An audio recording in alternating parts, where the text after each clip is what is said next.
Assalamualaikum warahmatullahi wabarakatuh. Selamat pagi anak-anak siswa kelas 12 MA Ganyasepuh.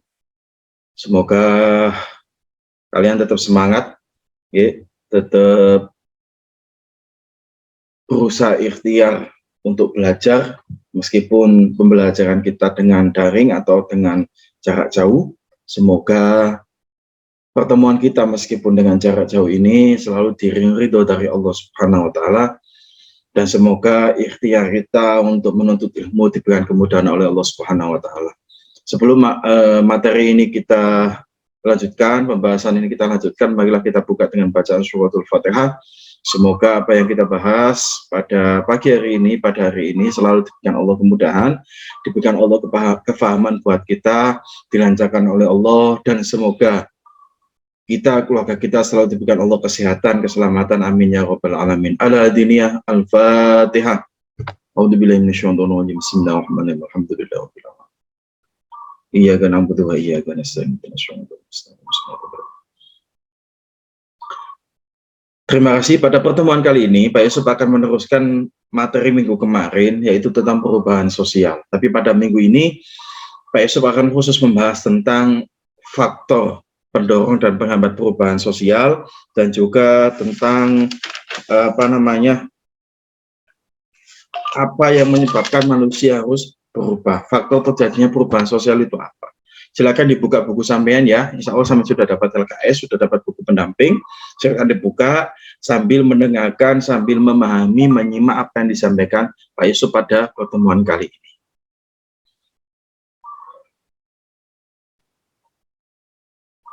Oke, silakan dilihat di sini. Jadi, faktor perubahan sosial. Seseorang itu mengalami perubahan sosial, itu apa sih faktornya? Apa sih yang melatar belakangi manusia itu mengalami perubahan sosial? Apa saja yang menjadi latar belakang manusia itu mengalami perubahan sosial? Yang pertama adalah bertambah atau berkurangnya penduduk, itu faktor internal. Faktor internal itu apa, Pak? Faktor internal itu faktor dari dalam, ya, faktor dari dalam diri kita, keluarga kita, masyarakat kita, itu maksudnya faktor dari dalam. Jadi bertambah atau berkurangnya penduduk itu menjadi salah satu faktor seseorang atau kelompok atau masyarakat itu mengalami perubahan. Satu contoh seperti ini, misalkan sampean di rumah saja, sampean biasanya tidak mempunyai saudara, tidak mempunyai adik, sampean ada anak tunggal. Ternyata 1 tahun 2 tahun kemudian sampean dikasih Allah kenikmatan berupa adik. Bapak ibu sampean akhirnya mempunyai anak laki, sampean mempunyai adik. Itu kan berarti di rumah sampean kan bertambah penduduknya. Lah, kalau bertambah penduduk berarti kan harus ada perubahan. Apa? Yang paling kecil sampean berubah menjadi kakak, sampean berubah menjadi mbak, mas. Kan nggak mungkin sampean manja terus, sampean menjadi anak tunggal terus, kan tidak. Berarti apa? Sampean juga harus bagaimana memposisikan diri sampean di rumah itu sebagai seorang kakak. Itu contoh kecil di rumah. Di masyarakat juga seperti itu. Masyarakat itu penduduk jelas bertambah, tidak mungkin penduduk berkurang, iya, tapi kan pertambahannya lebih cepat. Ya mungkin karena faktor pandemi akhir-akhir ini, karena ya naudzubillah, karena kematiannya cukup banyak, mungkin berkurangnya juga banyak. Dan pertambahannya sedikit karena faktor pandemi juga. Tapi di masyarakat, kita melihat jika masyarakat itu bertambah penduduknya tambah, saya yakin pola pemikiran masyarakat juga akan berubah. Sampean misalnya jualan nak pasar, dodolan nak pasar, sampean dodolan iwak, dodolan kerang, dodolan tahu, dodolan ayam, dodolan apapun di pasar misalkan. Tapi sampean jualan sendiri, gonok saingani. Tapi coba kalau besok ada pesaing datang ke situ. Awalnya sampean jualan ayam sendiri, gak ono poncone, kabeh jualan iwak, kabeh jualan kain, kabeh jualan telur. Yang jualan ayam cuma sampean sendiri. Tapi ternyata suatu saat ada pedagang lain, yang datang dan sama-sama jualan ayam. Bagaimana sampean? Kan harus berpikir bagaimana saya berubah. Sampean akan meningkatkan kualitas pelayanan sampean akan meningkatkan kualitas ayam sampean, mungkin sampean juga akan menurunkan harga sampean biar tetap laku. Kan seperti itu. Ya, itu faktor yang pertama.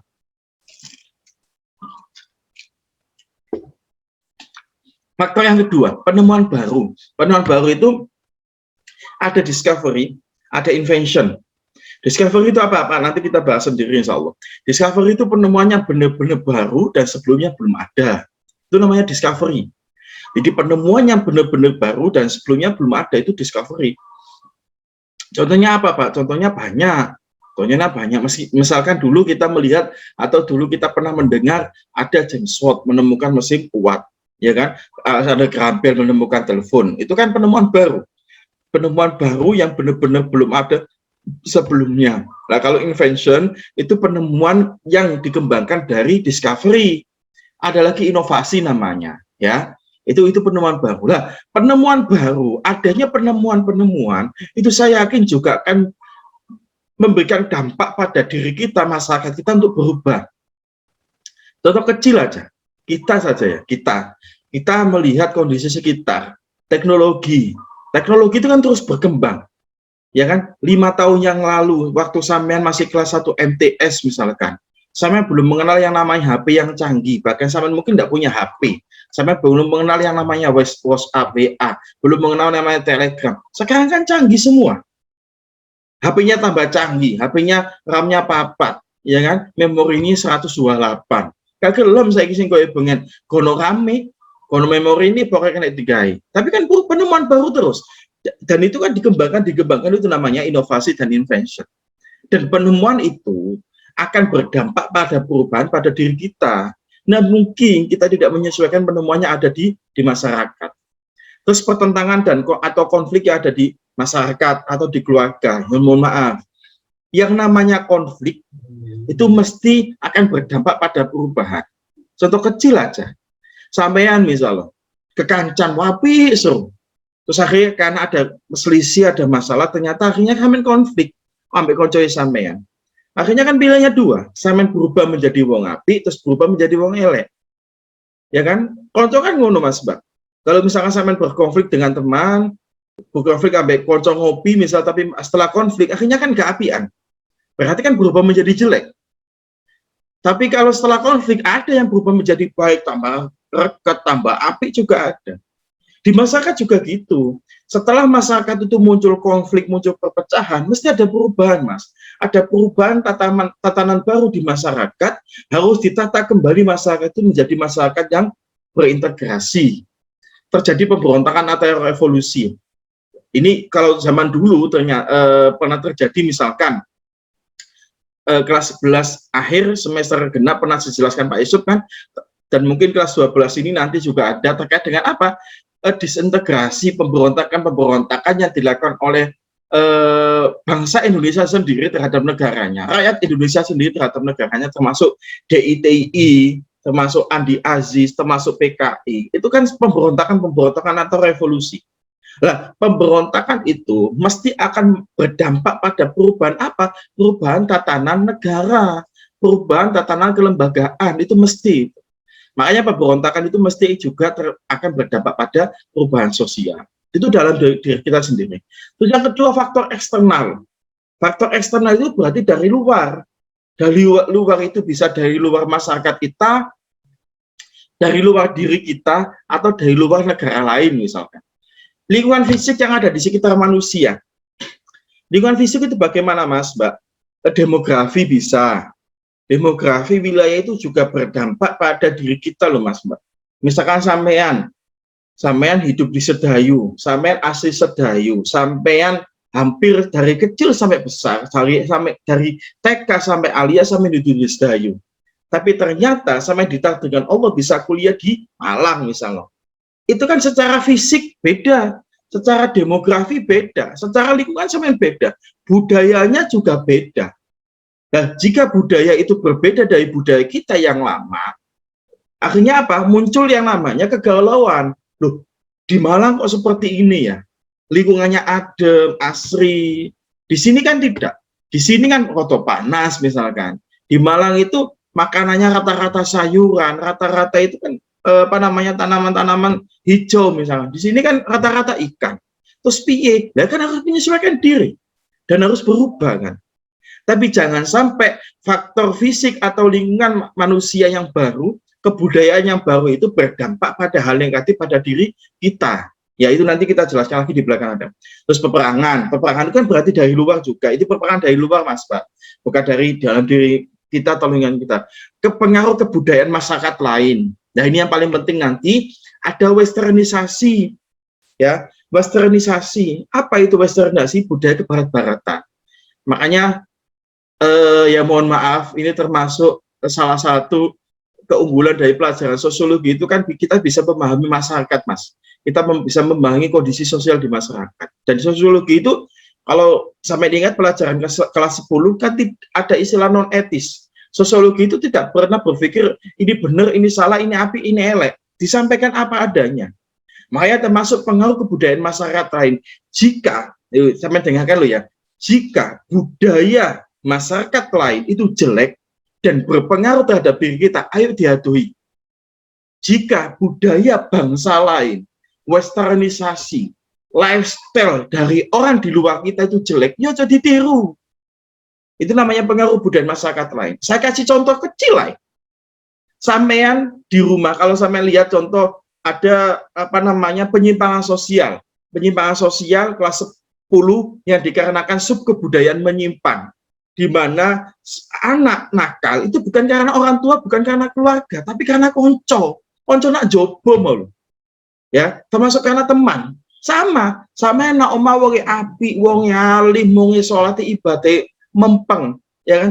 Tapi nak jobo oma ngopi misal ngopi ini gembulane arek nakal-nakal, ngopi gembulane arek sing dulinan dodolan duwe, itu kayak cibaran kan termasuk jualan kan, termasuk juga nggak bagus, pengaruhnya juga jelek. Akhirnya apa? Sing awalnya sampean gak tau rokokan jadi rokokan, sing awalnya sampean gak tau ngerti chip jadi ngerti chip, sing awalnya mungkin sampean gak tau bakasan wong itu ada ngerti bakasan wong itu.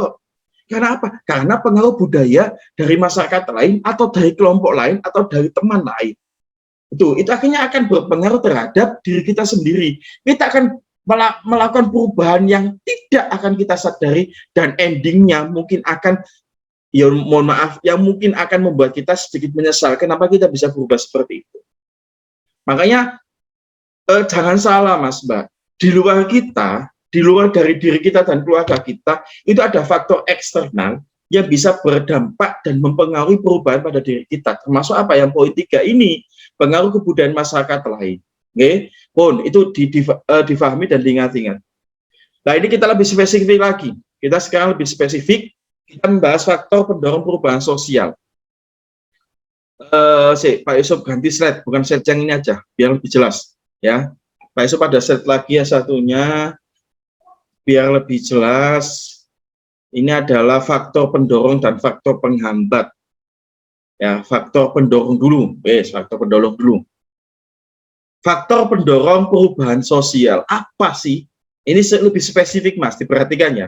Jadi apa sih yang mendorong individu, pribadi, kelompok itu melakukan perubahan sosial? Oke, contoh misalkan. Yang pertama, silakan dibuka buku sampean halaman 9 atau halaman 10 itu ada. Yang pertama, sistem pendidikan yang maju. Jadi sistem pendidikan yang maju dapat menjajarkan masyarakat yang sedang berkembang dengan masyarakat yang maju. Sistem pendidikan yang maju akan mendorong seseorang juga harusnya lebih maju dan berubah. Sarana pendidikan yang lebih lengkap, sarana pendidikan penunjang pendidikan yang lebih bagus, itu juga seharusnya bisa mendorong kita berubah. Ya kan? Teknis pembelajaran, itu juga harusnya bisa mendorong kita untuk berubah. Makanya mohon maaf Mas Bayo, sampai ingat-ingat ini. Pada zaman sekarang, zaman modernisasi abad ke-21 seperti ini, pendidikan itu maju. Pertanyaannya, pendidikan maju seperti ini, apakah itu menjadi faktor pendorong pada diri kita? Tidak. Kenapa tidak seperti itu? Pendidikannya maju, tapi arahnya males. Tapi coba kalau sampai berpikir, pendidikan sekarang maju, iya, berarti saingannya tambah akeh. Pesaing di dunia kerja tambah banyak, pesaing di dunia pendidikan tambah banyak, pesaing di dunia entrepreneur tambah banyak. Berarti saya juga harus berubah. Saya harus juga menyeimbangkan pendidikan saya dengan orang lain, dengan teman lain. Loh saya ini guys, orang kalau jadi kelas pintar, ya setelah kudu pintar goblok, ya repot. koncone sinau buka buku sampean HP ini miring nak dopir misalnya, kan lucu. Ya, koncone buka buku ngejar tugas usul, sampean nak judi ngopi, nak warung alas ngopi, ya repot diatur ngono terus kapan maju nih? Alasannya gelek wifi, tapi saya yakinnya wong turune sampean lho sing paketan nak omah iso dipasang no wifi, tapi gak gelem. Masalah apa? Ini nak omah kan gak iso gimana. Makanya sistem pendidikan maju itu tidak diimbangi dengan perubahan pada diri kita. Ya, makanya berpikir sistem pendidikan yang maju seharusnya mendorong diri kita untuk berubah. Itu sampean pikir gitu. Nah, sampean kepengen ya naudzubillah. Makanya pernah di pertemuan pertama Pak Yusuf waktu ngasih sosialisasi, jangan sampai sampean menyesal nanti 1 tahun kemudian, 5 bulan kemudian dari sekarang, di saat teman-teman sampean sukses, di saat teman-teman sampean iso kuliah, iso mondok, iso ngaji, iso ngini, sampai nggak jadi apa-apa. Soalnya apa? Ketagihan HP ini miring ya. Yuk HP miring ngaji terus delok maknane ini Abah Farhan iga ya. Nek gak ngono guys status monggo ngeslot, terus piye nanti kata ngeslot ae. Nggih, makanya itu harus dipikir. Terus yang kedua, ya ini silakan dilihat. Interaksi dengan masyarakat lain. Ini tadi yang disampaikan Pak Yusuf kan, interaksi hubungan antara satu orang dengan orang lain akan menimbulkan komunikasi yang saling mempengaruhi. Itu kan syarat interaksi. Saat interaksi itu kan dua. Ada komunikasi, ya, ada kontak, ketemu, baik lewat media seperti ini kan berarti kontak sekunder, tidak primer, karena kita tidak bertatap muka langsung. Terus ada komunikasi, ada yang disampaikan. Makanya dalam interaksi itu akan mempengaruhi bentuk-bentuk penyebaran informasi, teknologi, dan lain-lain. Contoh, adanya rasa saling menghormati antar masyarakat seperti menghormati perbedaan agama misalnya, saling berbagi ilmu pengetahuan.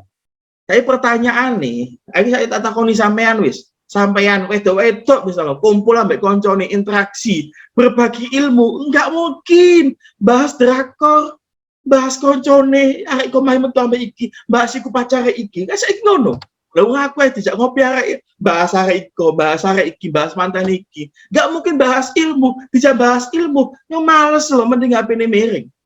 Padahal interaksi dengan masyarakat lain, interaksi dengan orang lain seharusnya bisa berpengaruh terhadap diri kita untuk berubah. Terus selalu ingin mengetahui kebudayaan lain. Bagus Mas kalau kebudayaannya itu positif. Kita melihat bangsa barat dan dilihat positifnya. Kenapa bangsa barat maju? Oh ternyata bangsa barat itu disiplin. Ternyata bangsa barat itu nek belajar temenan. Sing didelok ki ojo sing gak tepak kita didelok drama Korea pacaran nih. Gak didelok bagaimana tingkat pendidikan nih. Bangsa barat yang didelok tentang percintaan nih, bagaimana gak didelok bagaimana mereka sukses. Ya.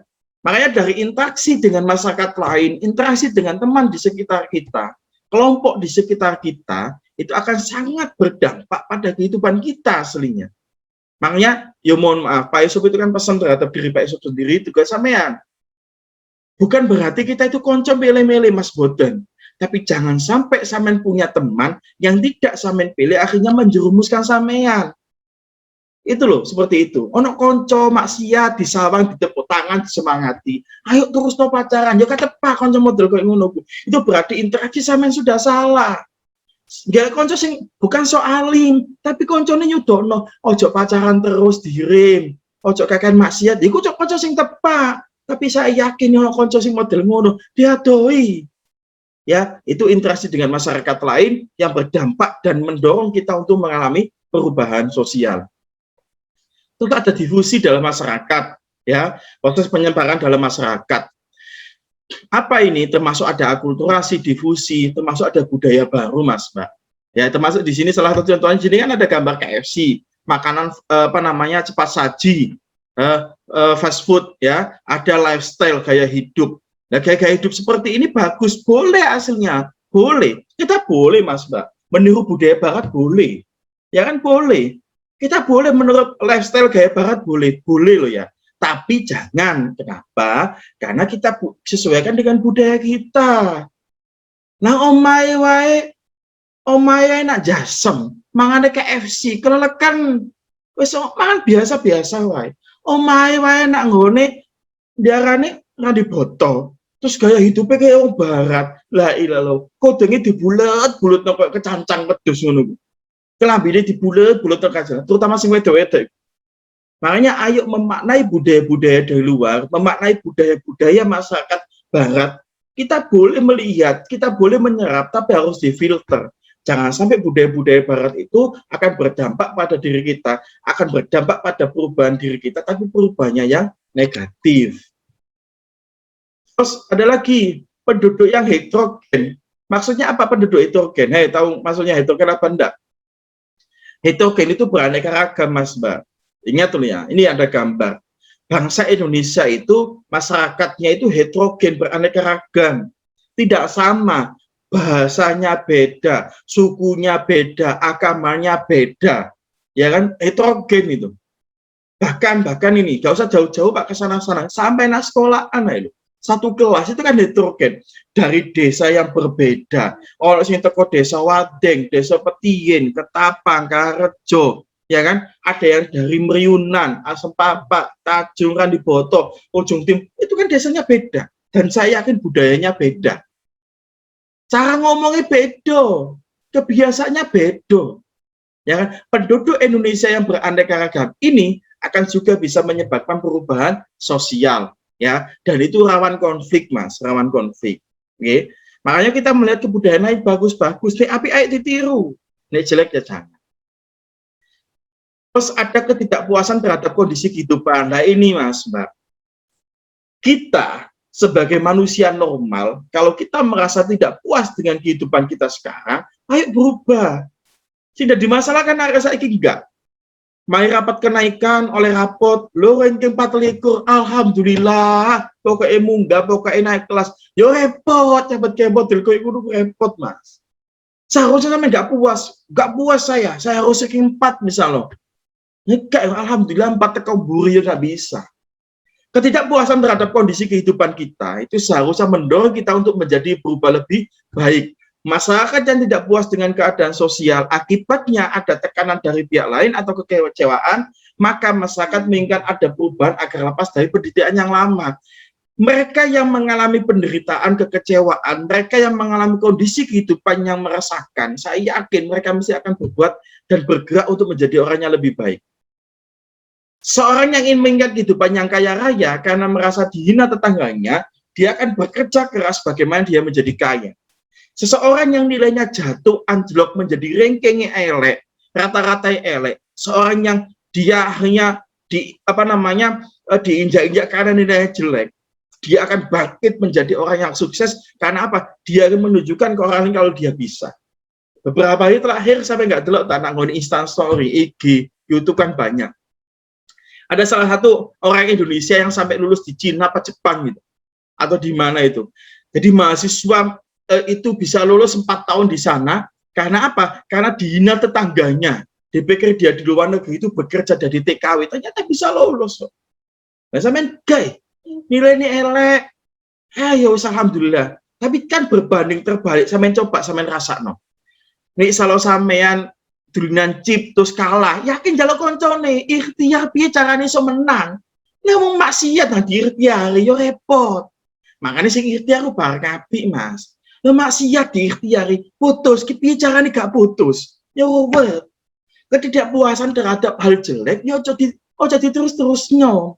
Ketidakpuasan terhadap kemaksiatan yo jangan diterus-teruskan, tapi ketidakpuasan terhadap hal baik ayo diteruskan.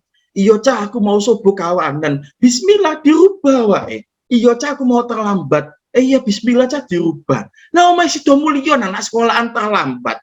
Omai jenyawan duwe sepeda motor urepe enak soge sekolah terlambat. Terus gak mikir. Ya kan berarti maksiat kan yang dipertahankan.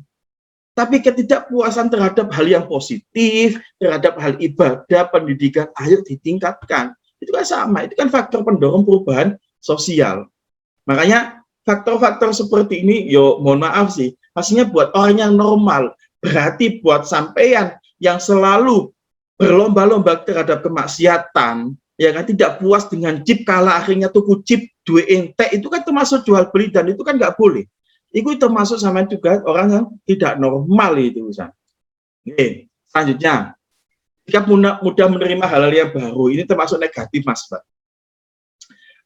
Perubahan kita itu disadari atau tidak disadari, itu faktornya juga dari luar loh, Mas Mbak.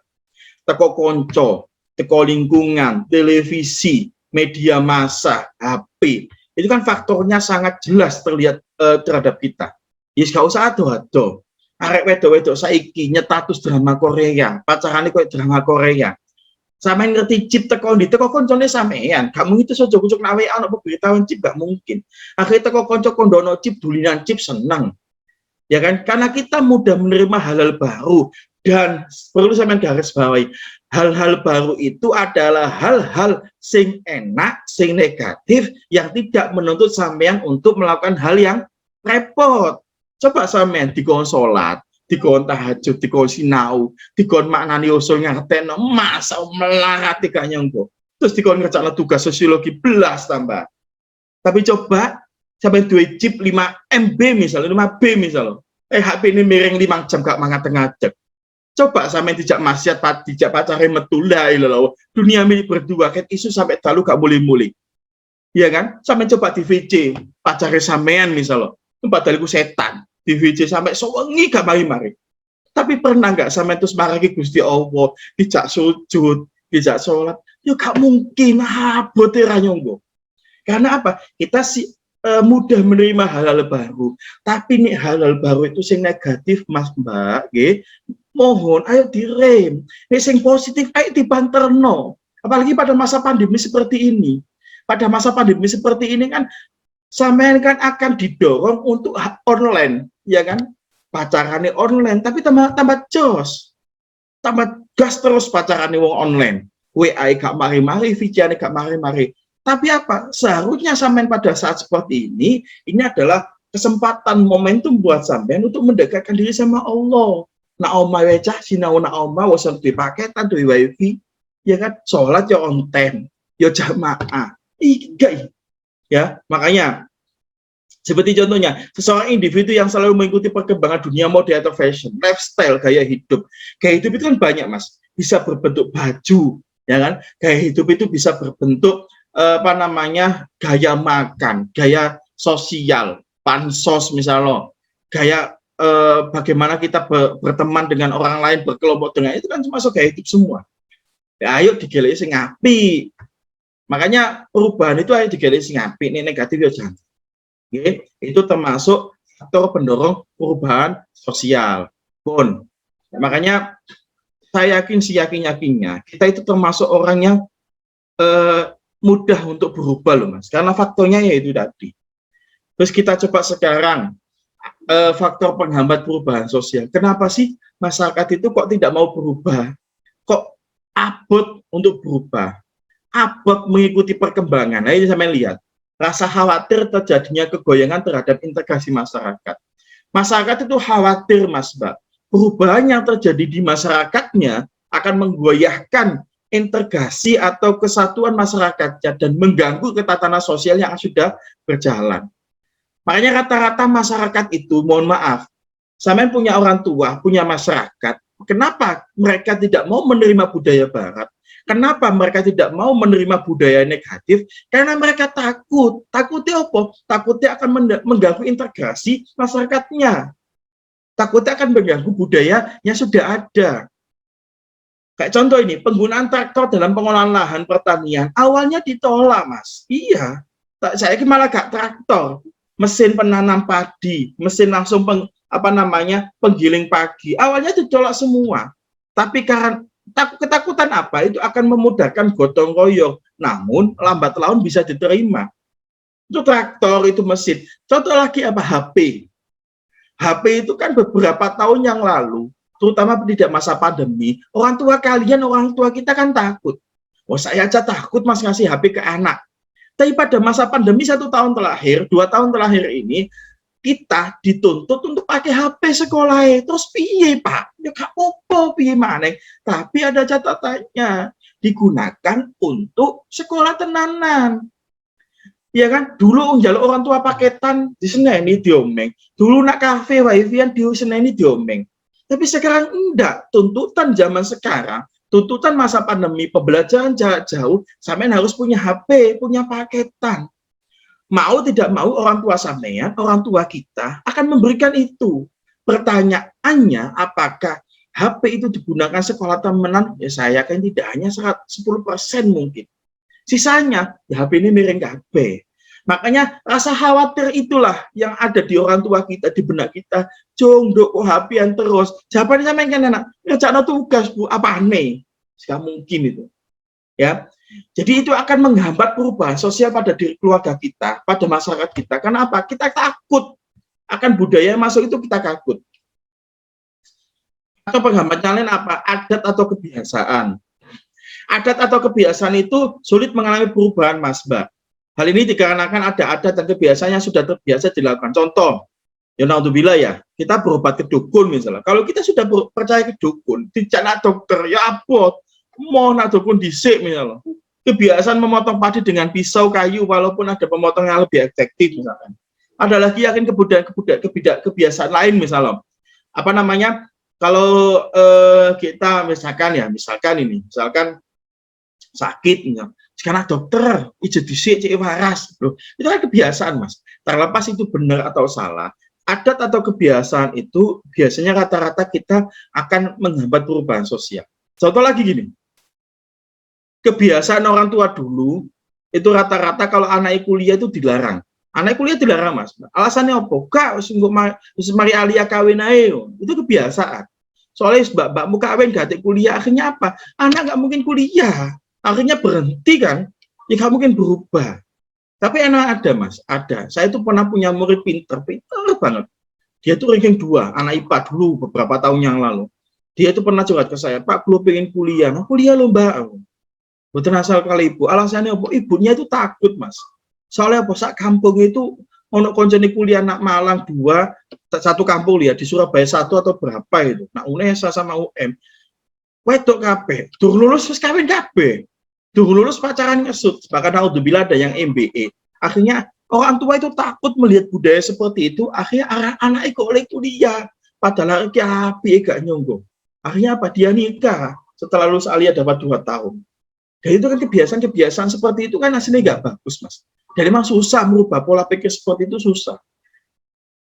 Faktornya apa? Karena orang tua itu takut, ya kan?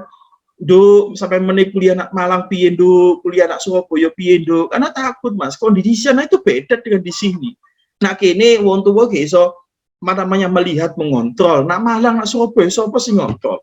Paling di telepon nak dicung kuliah Bu, niki kerja kelompok ambek kancone ambek iki. Ternyata kerja kelompok berdua pacaran. Siapa ngerti wong tuane omah? Iya kan? Nah itu loh. Ada kebiasaan seperti itu yang bersifat tradisional biasanya akan menghambat seseorang itu untuk berubah.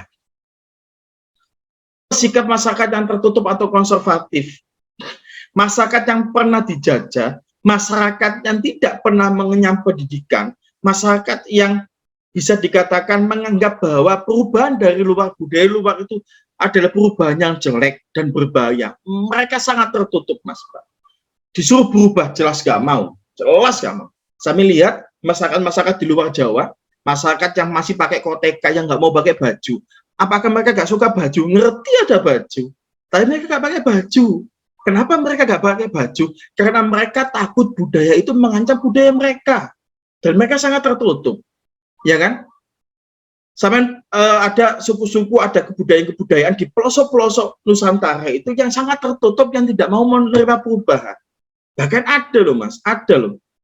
Masyarakat itu yang tidak di desanya, itu tidak mau dipasang internet. Soalnya aku wedi ngone internet, desaku tambah kayak desa modern, berarti menyalahi aturan. Loh, itu ada masyarakat seperti itu. Masyarakat yang tertutup, masyarakat yang tidak mau menerima perubahan baru, itu adalah masyarakat yang konservatif. Dan biasanya rata-rata masyarakat sangat tradisional, sangat mohon maaf, bukan primitif sih, masyarakat sangat memegang erat kebudayaan nenek moyangnya. Masyarakat ini biasanya masyarakat yang sudah pernah dijajah atau takut dengan kebudayaan orang lain. Terus ada lagi faktor penghambat yang keempat, perkembangan ilmu pengetahuan yang terlambat. Perkembangan ilmu pengetahuan yang terlambat, Mas Mbak, itu kan berbanding terbalik dengan yang tadi. Yang tadi kan pendidikan yang maju. Makanya Sampean harus bersyukur Mas Mbak, sampean iso sekolah, sampean iso datang ke sekolah, iso sekolah daring dengan HP. Sampean delok nak berita-berita. Banyak yang enggak, daerahnya enggak ono sinyale, kepingin pembelajaran daring harus di atas gunung, pengen pembelajaran daring gelek HP nyelang dhisik. Tapi sampean ditakdir Gusti Allah ya duwe sepeda, duwe HP, duwe paketan, tapi sampean enggak bersyukur kan?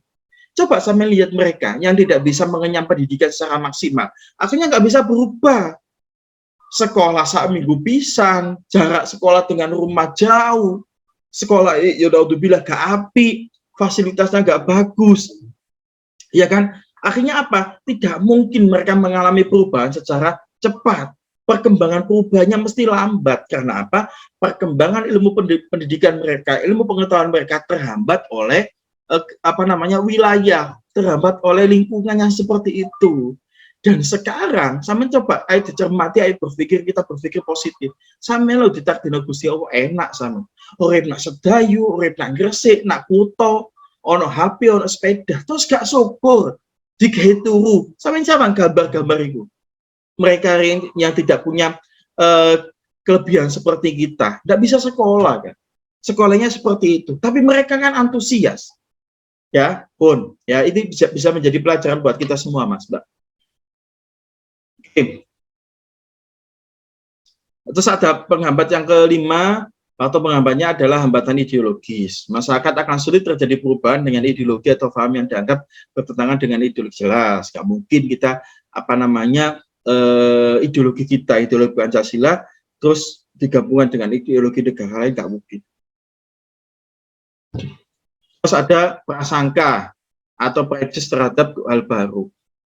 Kadang prasangka elek itu Mas Mbak, prasangka elek itu akan menutupi perubahan. Sampai nanti duwe kanca wis prasangka elek, mesti gak sampean terima. Kalau kita sudah berprasangka jelek terhadap orang lain, pada budaya lain, mesti gak mungkin diterima. Ya, itu termasuk salah satu faktor penghambat perubahan sosial. Jika kita sudah berpikiran jelek terhadap perubahan itu, gak mungkin diterima. Tapi kalau kita sudah berpikiran positif, mesti perubahan itu akan kita lakukan. Kepentingan yang tertanam kuat, vested interest, ya ini tambahan saja. Terus kurangnya hubungan dengan masyarakat lain atau tertutup. Masyarakat pedalaman, masyarakat yang terisolasi, ya mereka tidak punya tetangga, harus ke kota, harus ke kampung lain itu, aduh jauh, yang tidak punya akses keluar masuk desanya. Rata-rata masyarakat seperti ini, saya yakin perubahannya sangat lambat. Masyarakat yang sangat sedikit berinteraksi dengan masyarakat lain, masyarakat yang tidak bisa berkomunikasi dengan masyarakat lain, rata-rata mereka lamban. Perubahannya mesti lambat. Ya, di pulau-pulau lain di luar Indonesia, di luar Jawa, di luar Kalimantan kan banyak masyarakatnya tidak bisa berkembang karena apa? Karena faktor isolasi. Makanya rata-rata mereka kalau ingin berkembang, bagaimana Pak caranya? Mereka keluar dari masyarakat itu, mencari daerah masyarakat lain yang lebih berkembang, terutama di bidang pendidikan. Saya itu punya kakak kelas saya pas, namanya Supianto, sama-sama dipanggil Ucup PSI. Rumahnya itu daerah Sapakan itu. Sapakan itu mana, Pak? Sapakan itu dari Pulau Madura, Sumenep, Timur itu masih jauh ke sana. Dia itu kuliah hampir 4 tahun, itu jarang pulang. Bisa dikatakan pulang itu 4 tahun itu 2 kali, 1 kali. Kalau dia pulang itu 2 hari sekali, baru nyampe rumah. 2 hari baru nyampe rumah. Jadi petang dino GPP. Jauh, Mas. Naik kapal, terus jauh pokoknya. Itu pulau Pusana Madura. Dia S1 lulus, Mas, kakak kelas saya. Tapi apa? Wilayah yang terisolasi seperti itu tidak memudarkan semangat dia untuk belajar. Akhirnya beliau kakak kelas saya ini lulus S2, S3, terakhir kemarin S3 itu di ilmu pendidikan di mana? Di UNY Jogja. Dia sekarang sudah gelarnya doktor. Bukan masalah wilayahnya, Mas. Semangatnya yang tinggi. Gitu loh. Ya, tapi kalau kita menganggap bahwa wilayah isolasi wilayah itu menjadikan faktor penghambat buat kita, ya jelas gak mungkin berubah kita. Oke. Ya, itu adalah faktor pendorong, faktor penghambat perubahan sosial, Mas Mage. Jadi, ayo dicermati lagi, ayo dipikir lagi, difahami. Perubahan itu pasti ada pada diri kita, pada lingkungan kita, pada keluarga kita, Mas. Mesti. Tapi kita sesuaikan dengan real kehidupan kita. Jangan sampai perubahan yang kita lakukan itu salah. Salah dalam sisi agama, salah dalam sisi budaya, atau nilai norma yang berlaku di masyarakat kita. Boleh saja Mas kita berubah, itu boleh saja. Boleh, dan sangat diharapkan kita berubah. Kembali lagi, jangan sampai perubahan kita salah dalam menjalankan perubahan itu. Dunia modern, kita mesti berubah Mas, terutama dalam bidang pendidikan. Makanya saya kutip sedikit materi kelas 11 tentang stratifikasi sosial. Dalam stratifikasi sosial, masyarakat itu akan dihormati karena faktor apa? Karena faktor salah satunya adalah kekayaan. Ini sama nggak soge Pak Piye, dihormati karena apa? Pendidikan. Saya buka materi stratifikasi sosial. Ada 4, ya, ada 4 jalur, 4 jalan, 4 bagaimana kita bisa dihormati orang di status yang paling tinggi. Yaitu yang pertama kekayaan, yang kedua pendidikan, wewenang dan jabatan. Ini sama gak bisa jadi polisi, gak bisa jadi presiden, gak bisa jadi Pak Camat, gak bisa jadi kepala desa. Sama gak mungkin dihormati wong. Sama gak mungkin akan mendapatkan tempat terhormat dan menjadi tempat yang paling tinggi sama di masyarakat. Sama gak soge, tambah injak wong sama. Tapi sama goblok model piye, sama delawar model piye, tapi dia sama soge, mbok disalami wong sama kayak sapu di baji, soge. Oh saya kira gak ganteng. Bonus sepeda NMAX boceng itu iso kok. Ya kan? HP ini Oppo Reno 6 wedok digandeng kabeh oke. Tapi coba sampe gak soge, wis gak duwe apa-apa, elek sisan sapa sing marah sampean. Tapi satu Mas, kita bisa memperjuangkan itu satu. Apa itu? Pendidikan. Makanya masih ada waktu. Kalau sampean mau berubah masih ada waktu. Sampean kerja pendidikan sampean. Sampean aja takok menit dadi opo. Bismillah. Ya, saya berani yakin bismillah. Ya fa'ilahul ladina amanu minkum wal ladina utul ilma darajat. Allah akan mengangkat orang yang berilmu itu beberapa derajat, dan saya yakin kan ada salah satu hadis mengatakan Allah tidak akan merubah kaum kalau kaum itu gak mau berubah. Ingat ya. Allah nggak akan merubah suatu kaum kalau kaum itu nggak mau berubah. Nek selamanya sampean maknani usul nyuntuk koncone, arti nyuntuk koncone, sampean selamanya ngejarno matematika nyuntuk koncone, ngejarno sosiologi nyuntuk koncone, selama pula sampean tidak akan punya masa depan yang cerah, terutama di dunia pendidikan. Demikian yang bisa saya sampaikan Pak Yusuf pada pertemuan kali ini terkait dengan faktor pendorong dan faktor penghambat perubahan sosial. Sekali lagi mohon ya pembelajaran kali ini, dan ini kan diupload di Pak Yusuf di YouTube, ayo dijadikan renungan bersama Mas, ya renungan bersama, ikhtiar dadi wong api, ikhtiar dadi wong sing luwe api, terutama kita sama masa depan dengan pendidikan. Bismillah.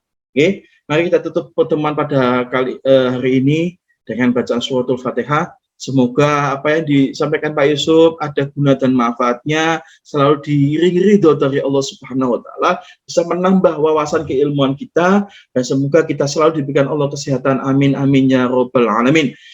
Al-Fatihah. A'udzubillahi minasyaitonir rajim. Bismillahirrahmanirrahim. Alhamdulillahirabbil alamin. Iyyaka na'budu wa iyyaka nasta'in. Kurang lebihnya mohon maaf, tetap semangat. Kalau ada pertanyaan silakan chat Pak Yusuf atau di kolom komentar. Assalamualaikum warahmatullahi wabarakatuh.